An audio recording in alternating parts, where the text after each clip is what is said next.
volen una nova llei que blindi el català com a única llengua vehicular de l'ensenyament a Catalunya. I per això avui han fet una concentració davant del Palau de Justícia per denunciar que les últimes sentències judicials posen en perill el sistema d'immersió lingüística a les escoles. Demanen a la Generalitat i al Parlament que no acati lleis que no consideren el català com a llengua preferent.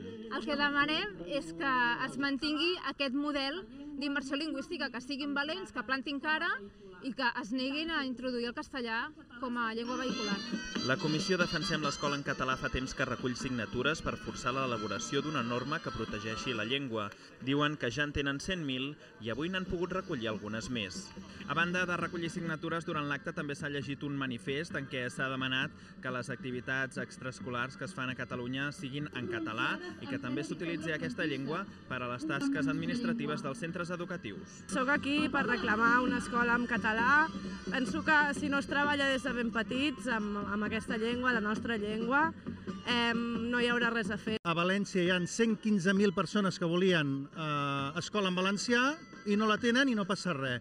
I aquí, que hi ha hagut 30 famílies que han demanat una atenció en castellà, doncs tenim tot el govern de Madrid i tota la premsa espanyolista en contra. Un miler de persones han participat en aquest acte al passeig de Lluís Companys, al qual s'han adherit una trentena d'entitats socials.